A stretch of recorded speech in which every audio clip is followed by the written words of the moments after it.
আসসালামু আলাইকুম বন্ধুরা, আজকের ভিডিওতে দেখাবো alight মোশন সফটওয়্যারের মাধ্যমে কিভাবে আপনারা HDR ব্রাউন কালার করবেন। তো চলুন দেরি না করে ছোট্ট একটা ইন্ট্রোর মধ্য দিয়ে মূল ভিডিওতে প্রবেশ করি।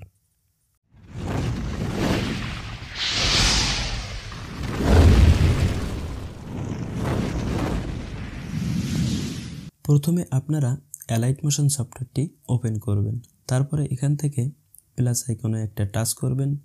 এখানে আপনারা 9:16 সিলেক্ট করে ক্রিয়েট প্রজেক্টের উপরে একটা টাচ করবেন। এখন এখানে আমাদের একটা ভিডিও অ্যাড করতে হবে। তো ভিডিওটি অ্যাড করার জন্য প্লাস আইকনে একটা টাচ করবেন, এখান থেকে মিডিয়াতে একটা টাচ করবেন। তারপরে আপনারা যে ভিডিওতে কালার করবেন সেই ভিডিওটি অ্যাড করে নেবেন। ভিডিওটি অ্যাড করার পরে আমাদের যে কাজটি করতে হবে, ভিডিওতে ইফেক্ট অ্যাড করতে হবে। তো ইফেক্ট অ্যাড করার জন্য আমাদের একটা রেক্ট্যাঙ্গেলের প্রয়োজন হবে। তো রেক্ট্যাঙ্গেল অ্যাড করার জন্য প্লাস আইকনে একটা টাচ করবেন, তারপরে এখান থেকে একটা রেক্ট্যাঙ্গেল সিলেক্ট করে নেবেন এবং এই রেক্ট্যাঙ্গেলের কালারটি আপনারা চেঞ্জ করে দিবেন। তারপরে ব্যাগে চলে আসবেন। এখন এখানে উপরের যে 3 ডট আইকন দেখছেন এটাতে একটা ক্লিক করবেন, তারপরে ফিল কম্পোজিশন এরিয়াটি সিলেক্ট করে দিবেন।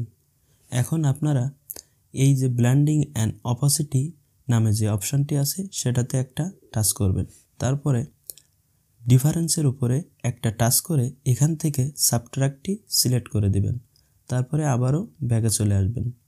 তো এখন আমাদের ভিডিওতে ইফেক্ট অ্যাড করতে হবে। তো ইফেক্ট অ্যাড করার জন্য ইফেক্ট নামে যে অপশানটি আছে সেটাতে একটা টাচ করবেন, তারপরে অ্যাড ইফেক্টের উপরে একটা টাচ করবেন। এখানে আপনারা সার্চ বারে সার্চ করবেন কপি ব্যাকগ্রাউন্ড, স্ট্যান্ডার্ড সেটিংটি সিলেক্ট করে নেবেন।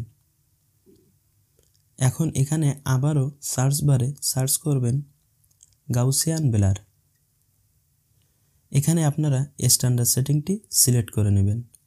তো গাউসিয়ান ব্লারের উপরে একটা টাচ করবেন, এখানে স্ট্রেংথ যেটি আছে সেটিকে আপনারা 225 করে ব্যাগে চলে আসবেন।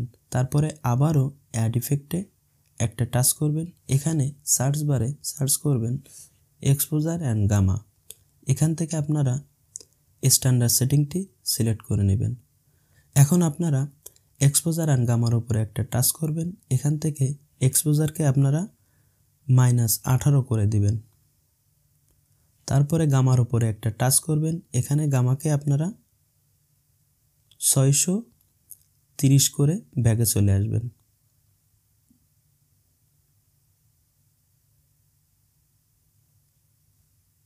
তো এখন আমাদের আরও আরেকটা রেক্ট্যাঙ্গেল অ্যাড করতে হবে। তো রেক্ট্যাঙ্গেল অ্যাড করার জন্য প্লাস আইকনে একটা ক্লিক করবেন, এখান থেকে একটা রেক্ট্যাঙ্গেল সিলেক্ট করে নেবেন, তারপরে রেক্ট্যাঙ্গেলের কালারটি চেঞ্জ করে নেবেন। এখান থেকে রেক্ট্যাঙ্গেলের কালারটি আপনারা সাদা করে ব্যাগে চলে আসবেন।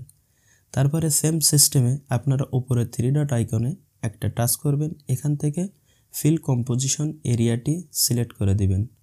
এখন যে কাজটি করবেন, ব্লেন্ডিং অ্যান্ড অপাসিটিতে একটা টাচ করবেন, তারপরে কন্ট্রাস্টের উপরে একটা টাচ করে এখান থেকে ওভারলেতে একটা টাচ করে ব্যাগে চলে আসবেন। এখন কিন্তু আমাদের ভিডিওতে ইফেক্টটা সম্পূর্ণরূপে অ্যাড হয়ে গেল। ইফেক্টটা সম্পূর্ণ ভিডিওতে অ্যাড করার জন্য আপনারা এই অপশানটিতে একটা ক্লিক করে ধরে রাখবেন, তাহলে দেখবেন আপনাদের এখানে মার্ক করার অপশান আসবে। তো আপনারা এখান থেকে রেক্ট্যাঙ্গেল দুটি মার্ক করে নেবেন, তারপরে ভিডিওটির লাস্টে আসবেন, এখানে আপনারা এই অপশানে একটা টাচ করে দেবেন, তারপরে ব্যাক বাটনে একটা টাচ করবেন। এখন কিন্তু আমাদের ভিডিওতে ইফেক্টটা সম্পূর্ণভাবে অ্যাড হয়ে গেল। তো ভিডিওটি সেভ করার জন্য আপনারা সেটিংয়ের ডান সাইডের যে অপশানটি আছে সেটিতে একটা টাচ করবেন, তারপরে এক্সপোর্টে একটা ক্লিক করে দেবেন। এখানে এই যে প্রসেসটি হতে আপনাদের বেশ কিছু সময় লাগবে। তো প্রসেসটি হওয়ার পরে এই যে সেভ নামে যে অপশানটি আছে সেটার উপরে একটা টাচ করে দেবেন, তাহলে আপনাদের ভিডিওটি গ্যালারিতে সেভ হয়ে যাবে।